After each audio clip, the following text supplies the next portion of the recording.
Okay, this video is for anybody out there who has complex PTSD or thinks they have it, or PTSD. And this is psychoeducation to begin to heal the deep wounding that we've had as children and that we're carrying as adults. And many of us write off our current anxiety and panic attacks and the way we're running our lives. We sort of downplay our childhood trauma or abuse because we don't look wounded on the outside.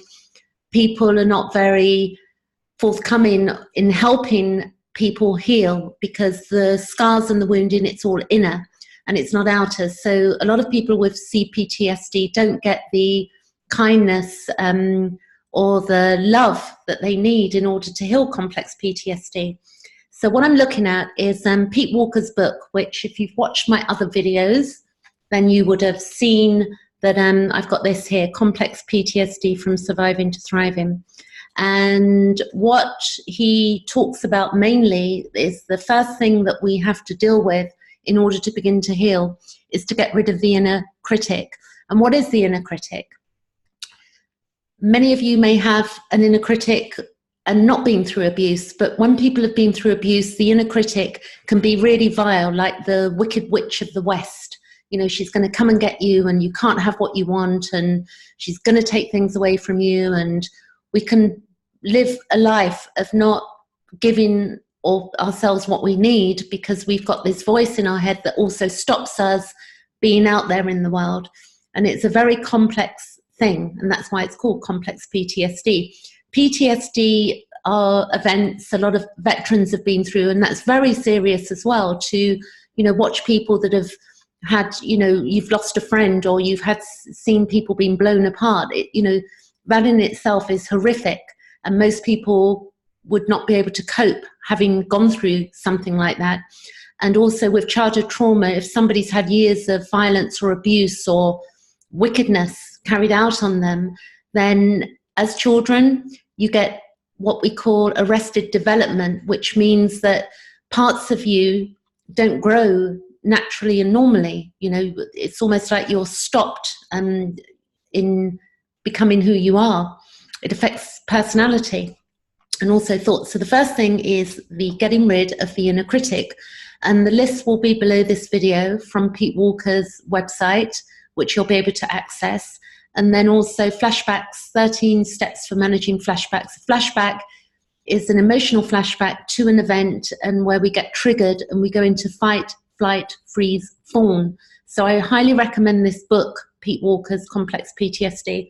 I'm going to read a little bit from this, and then I'm going to show you a web page that I found earlier, and it's a test you can do, and it's called ACE, A-C-E, and I'll explain a bit more on that in a minute. But I'm going to read maybe a little bit from Pete Walker's book. It's chapter 11, and it's page 215, and it's grieving. Okay, we're going to start with this. So grieving is an irreplaceable tool for resolving the overwhelming feelings that arise during emotional flashbacks.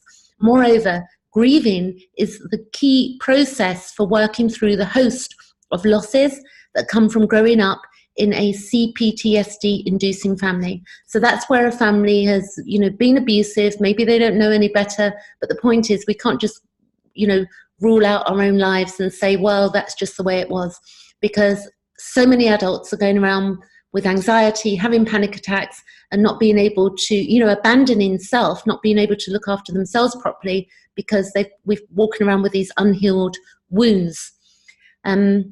Continuing reading, we grieve the losses of childhood because these losses are like deaths of important parts of ourselves. Effective grieving brings these parts back to life. In this chapter, we describe the healing that is available through the 4 practices of grieving, angering, crying, and verbally ventilating and feeling.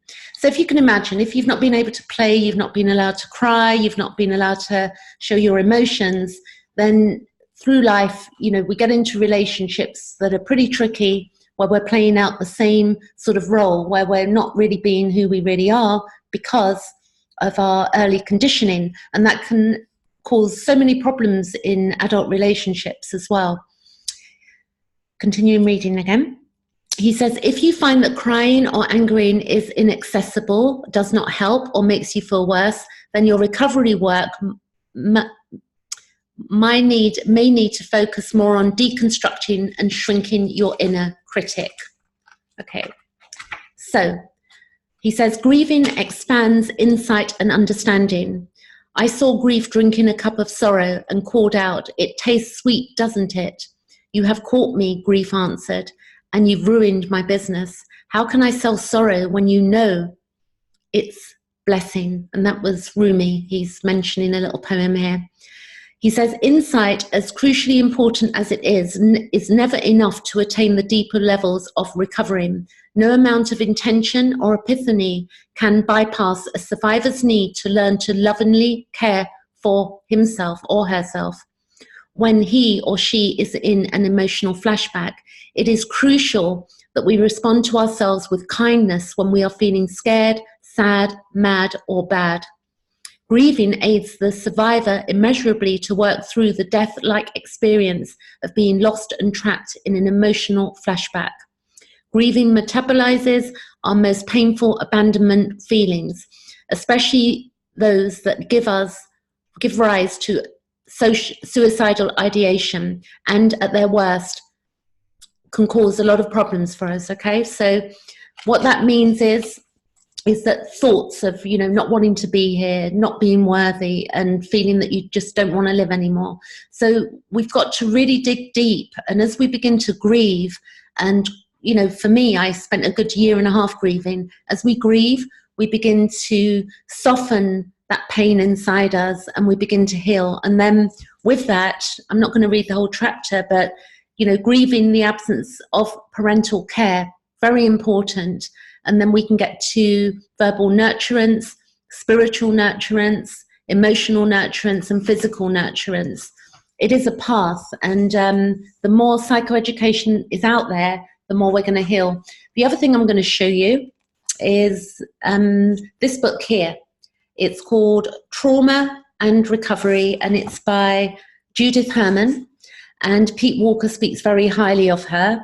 In this particular book, on page 121, there is a list here of complex post-traumatic stress disorder, what it is.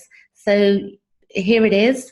I can't put a copy of this on my below. I can put a copy of the book below, but I can't put a copy of this list here because I have not asked. I've not got authorization for that list, but it may be online. I'll have a search for it. What I'm going to show you now is that you'll be able to analyze your own childhood and see that if you've been bypassing your own human experience as a child. Let me see here, share screen. Okay, I'm going to put this web page below. I want you to, it's going to be helpful for you. So when I did this list, you can see here, it says, take the ACE quiz and learn what it means. So it says an ACE score is the tally of different types of abuse, neglect, and other hallmarks of a rough childhood. According to the Adverse Childhood Experience Studies, the rougher your childhood, the higher your score is likely to be, and the higher your risk for later health problems. So the beauty is that when we begin to psychoeducate, we begin to understand what's going on. So that's Pete Walker's book and things like this, and groups on Facebook, join them, you know, where people have had like-minded experiences, because it begins to heal and you know you're not alone. Very important. So an ACE score, when I did this quiz, I got a 10. It's a 5-minute quiz, really quick to answer. And then you can read what it means and further about the study. But I'll click on start the quiz. And this is what you're doing. It says, before your 18th birthday, did a parent or other adult in the household often or very often swear at you, insult you, put you down, or humiliate you? So you're just going to give a yes or a no. And it clicks on, I think there are 10 questions. I got a 10. I'm at the height of that, which is incredible. And I will say that a lot of people assume that because we look okay, that there's nothing really going on. And a lot of people who have PTSD, complex PTSD, suffer in silence. And we need to be able to look at this stuff so we can begin to see we're not alone and we can heal. So I'm going to stop share. I will put this link below the video as well. So there you go. So maybe that was a bit fast and furious for today, but anything out there is better than nothing. And I really thank you for listening. And if you have any questions or you want more videos like this, then hit the notification button.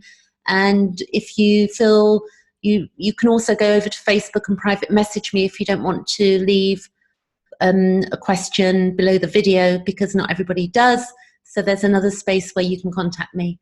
Thanks for listening. Catch you later.